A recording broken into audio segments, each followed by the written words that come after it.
Hello friends, welcome to Queen Bee Paradise Tamil. இன்னைக்கு வந்து summer ஸ்பெஷலா 5 சூப்பரான ஐஸ்கிரீம் ரெசிபீஸ் தான் நம்ம பார்க்க போறோம். இந்த 5 ரெசிபியுமே இன்ஸ்டன்ட் ரெசிபீஸ். நம்ம நினைச்ச உடனே ரெடி பண்ணி நம்ம ஃப்ரீசர்ல வைக்க முடியும். இந்த ரெசிபீஸ் பண்றதுக்கு அடுப்பே தேவையில்லை. இத நம்ம காய்ச்சணும், ஆற வைக்கணும் அந்த மாதிரி வேலையெல்லாம் இல்ல. ரொம்ப ஈஸியான ரெசிபீஸ். உங்க வீட்ல இருக்கிற சின்ன பசங்க கூட இதெல்லாம் ஜாலியா ட்ரை பண்ணலாம். சோ வாங்க எப்படி பண்றதுன்னு பார்க்கலாம். முதல் 3 ரெசிபி பாத்தீங்கன்னா பாப்சிக்கல் ரெசிபீஸ், குச்சி ஐஸ் ரெசிபீஸ். அடுத்த 2 ரெசிபி பாத்தீங்கன்னா சாஃப்ட்டா கிரீமியான ஐஸ்கிரீம் ரெசிபீஸ். இந்த ஐஸ்கிரீம் எல்லாம் நீங்க ஒரு தடவை ட்ரை பண்ணீங்கன்னா கண்டிப்பா திரும்ப செய்வீங்க. அந்த அளவுக்கு டேஸ்டியான ஐஸ்கிரீம் ரெசிபீஸ் எப்படி பண்றதுன்னு பார்க்கலாமாங்க. முதல் ரெசிபி வந்து வாட்டர்மெலன் பாப்சிக்கல். தர்பூசணியை வச்சு ஒரு குச்சி ஐஸ் பண்ணலாம். இதுக்கு வந்து 2 கப் அளவுக்கு தர்பூசணியை கட் பண்ணி வச்சுருக்கேன். அதை வந்து ஒரு மிக்ஸி ஜாரில் சேர்த்துக்கிறேன். இதுக்கு வந்து விதையெல்லாம் எடுக்க வேண்டியதில்லை, நம்ம அப்படியே கட் பண்ணி சேர்த்துக்கலாம். உங்கள் டேஸ்ட்டுக்கு தகுந்த மாதிரி நீங்கள் சர்க்கரை சேர்த்துக்கலாம். இதை வந்து நம்ம நல்லா ஜூஸாக அடிச்சிடலாம். இப்போ அதில் விதையெல்லாம் இருக்கும் இல்லைங்களா, அதனால் நம்ம வடிகட்டி எடுத்துக்கலாம். இதை வந்து நம்ம பாப்சிக்கல் மோல்டில் ஊற்றிக்கலாம். இதில் வந்து நம்ம 6 ஐஸ் ஒன்றா பண்ண முடியும். நான் இப்போதைக்கு 2 மட்டும் ஃபில் பண்ணுறேன். மீதி 4 வேறு ஐஸ்கிரீம் நம்ம ஃபில் பண்ண போகிறோம். அது என்னன்னு பார்க்கலாம். அடுத்து வந்து ஒரு வித்தியாசமான ரொம்ப டேஸ்டான ஐஸ்கிரீம் தான் நம்ம செய்ய போகிறோம். இதுக்கு வந்து ஒரு மிக்ஸி ஜாரில் 10லேருந்து 12 ஸ்ட்ராபெரிஸ் சேர்த்துக்கிறேன். உங்களுக்கு ஸ்ட்ராபெரி கிடைக்கல அப்படின்னா நீங்கள் வந்து மாம்பழம், சப்போட்டா, பலாப்பழம் இதில் எது வேணாலும் யூஸ் பண்ணி இதே ஐஸ்கிரீமை செஞ்சு பார்க்கலாம். டேஸ்ட்டாக இருக்கும். இதில் ஒரு ரிச்னஸ்க்காக நான் வந்து தேங்காய் பால் சேர்த்துறேன். கடையில் கிடைக்கிற தேங்காய் பால் தான் எடுத்திருக்கேன். இப்போல்லாம் சூப்பர் மார்க்கெட்டில் நம்மளுக்கு தேங்காய் பால் இந்த மாதிரி டெட்ரா பேக்கெட்டில் கிடைக்குது. இது வந்து 200 ml. நீங்கள் வீட்டில் செஞ்ச தேங்காய் பால் கூட சேர்த்துக்கலாம். ஸ்ட்ராபெரி வந்து கொஞ்சம் புளிப்பாக இருக்குங்கிறதுக்காக நான் சர்க்கரை கொஞ்சம் நிறையா சேர்த்துருக்கேன். நம்ம டேஸ்ட் பண்ணி பார்க்கும்போது சுகர் வந்து கொஞ்சம் அதிகமாக இருக்க மாதிரி சேர்த்துக்கணும். அப்போ தான் ஃப்ரீஸ் ஆகும்போது நல்லா டேஸ்ட்டாக இருக்கும். இதை வந்து நம்ம நல்லா ஜூஸாக அடிச்சிடலாம். ஒரு ஸ்ட்ராபெரியை இந்த மாதிரி ஸ்லைசஸாக கட் பண்ணிவிட்டு இந்த ஓரங்களில் ஃபஸ்ட்டு இந்த மாதிரி ஒட்டிடலாம்.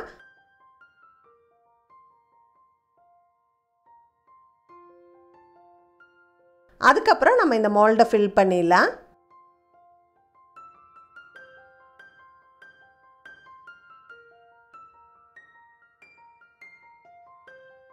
ஃப்ரூட்டி, மாசா இந்த மாதிரி ஜூஸ் எல்லாம் நம்ம ஃப்ரீஸ் பண்ணோம் அப்படின்னா இன்ஸ்டண்ட்டாக நம்மளுக்கு மேங்கோ ஃப்ளேவரில் குச்சி ஐஸ் கிடச்சிரும் அப்படின்னு நம்மள நிறைய பேர் நினச்சிட்ருப்போம். நானும் அப்படி தான் நினச்சிருந்தேன். ஆனால் அது சரியாகவே வரல. அதை உங்களுக்கு காட்டுறதுக்காக இந்த 2 மோல்டில் வந்து நான் ஃப்ரூட்டி ஊற்றி வைக்கிறேன். இப்போ இதை வந்து க்ளோஸ் பண்ணி அந்த குச்சியெல்லாம் போட்டுட்டு 6லேருந்து 8 மணி நேரம் நம்ம ஃப்ரீஸ் பண்ணணும். ஸோ ஃப்ரீஸ் பண்ணதுக்கப்புறம் பார்க்கலாம். இப்போ வந்து 8 மணி நேரம் ஃப்ரீஸ் ஆயிடுச்சு. இதை வந்து நம்ம உடனே எடுத்தால் வராது. இதை ஒரு பவுலில் கொஞ்சம் தண்ணி வச்சு ஒரு 2 நிமிஷம் அதுக்குள்ளே வச்சிடலாம். அப்போ தான் அந்த ஓரங்களெல்லாம் லூஸ் ஆகிட்டு ஈஸியாக எடுக்க வரும். நம்ம செஞ்ச தேங்காய் பால் ஐஸ்கிரீம் எப்படி வந்திருக்குன்னு பார்க்கலாம். ரொம்ப ரிச்சாக ரொம்ப டேஸ்டியாக வந்திருந்தது. சுகர் மட்டும் உங்களுடைய அளவுக்கு தகுந்த மாதிரி நீங்கள் டேஸ்ட் பண்ணி பார்த்துட்டு அதுக்கப்புறமா ஃப்ரீஸ் பண்ணுங்கள்.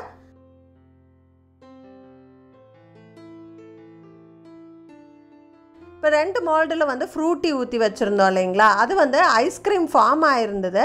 ஆனால் அது வந்து ரொம்ப சாஃப்டாக இருக்க மாதிரி இருந்தது. நம்ம எடுத்த உடனேயே வந்து சாப்பிட்றணும். ஒரே நிமிஷத்துலேயே உருகி போகிற மாதிரி இருந்தது. ரொம்ப சாஃப்டாக இருந்தது. நம்ம வீட்டில் ஜூஸ் பண்ணி ஊற்றி வைக்கிற மாதிரி வரல. அது ஏன்னு எனக்கு தெரியல. இது யாராவது ட்ரை பண்ணி உங்களுக்கு நல்லா வந்திருந்தது அப்படின்னா எனக்கு கமெண்ட்ஸில் சொல்லுங்கள். நான் மறுபடியும் ட்ரை பண்ணி பார்க்குறேன். இப்போ பாருங்கள், வாட்டர்மெலன் ஐஸ்கிரீம் எடுத்தாச்சு.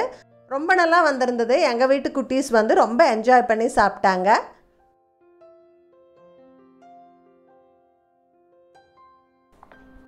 இதை வந்து குல்ஃபி ஷேப்பில் இருக்கிற மோல்டில் ஊற்றினோம்னா இந்த மாதிரி நம்மளுக்கு கிடைக்கும்.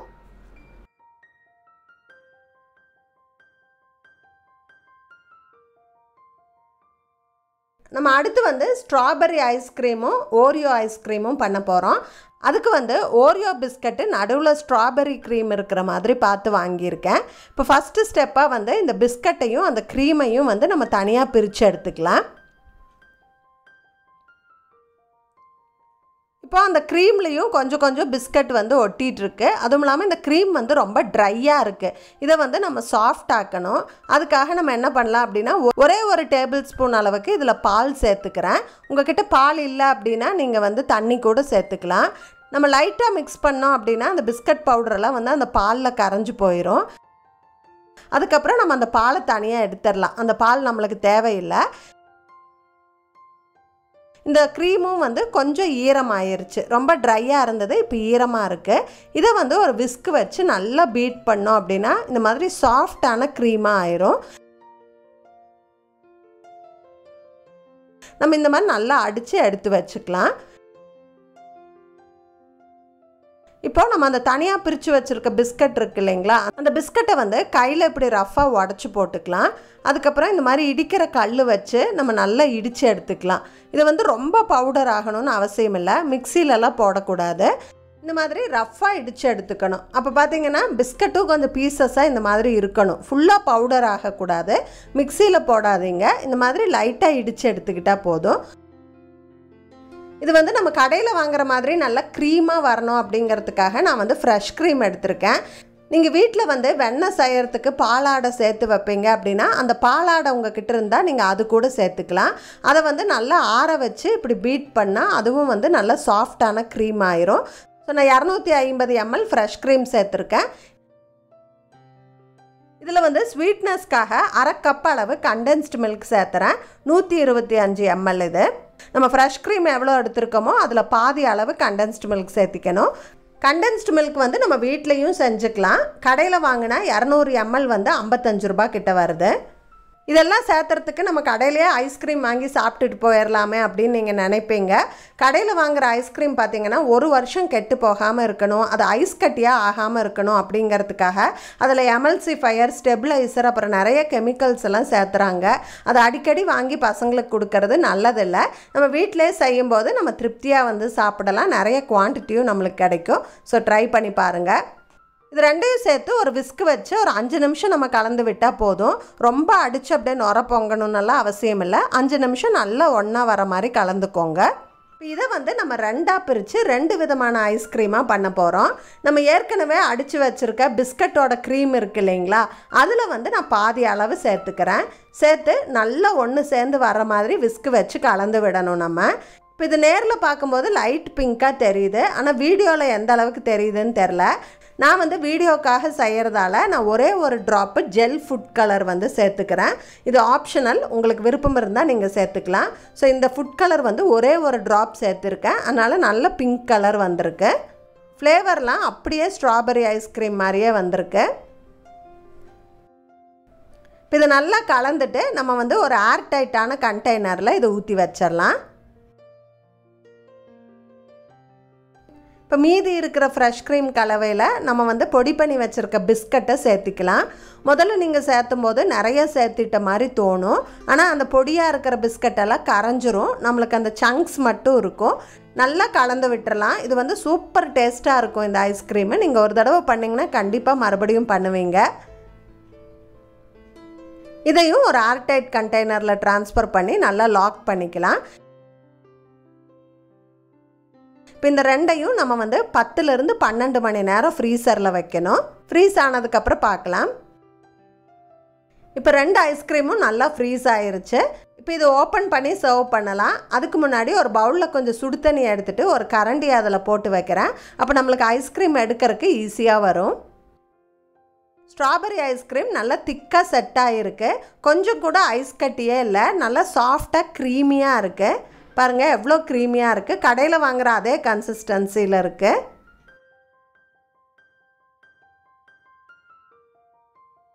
ரொம்ப சூப்பரான ஸ்ட்ராபெரி ஐஸ்கிரீம் வந்து ரெடி ஆயிடுச்சு. ரொம்ப க்ரீமியாக இருக்குது. எங்கள் வீட்டு குட்டீஸ் வந்து ரொம்ப என்ஜாய் பண்ணி சாப்பிட்டாங்க. அடுத்தது ஓரியோ ஐஸ்கிரீம் ஓப்பன் பண்ணி பார்க்கலாம்.